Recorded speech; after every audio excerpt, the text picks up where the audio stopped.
Улс орныхоо хөдөө аж ахуйг хөгжүүлэх, эрчимжүүлэх томоохон бодлогын арга хэмжээнүүдийг засгийн газар хэрэгжүүлж байгаа та бүхэн мэднэ.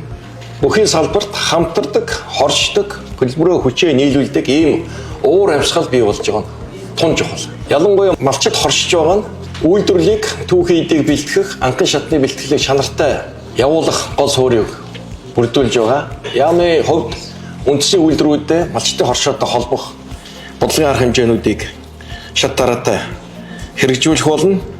Хөлбөрөөрөө хоршоод зохион байгуулалтанд ороод юм хий бүтээ гэсэн хүн болгонд хангалттай санхүүгийн их усэр бий болсон. 2-4 жилийн эргэлтийн болон хөрөнгө оруулалтын зээлүүд.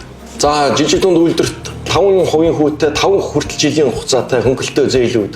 За зээлийн батлан даалтууд, тоног төхөөрөмжийн лизингүүд, мал аж ахуй, хөдөө аж ахуй энэ үйлдвэрлэлтэй холбосон хоршоодыг хооронд нь уялдуулсан зээлийн санхүүгийн томоохон бодлого хэрэгжихээр болж байна.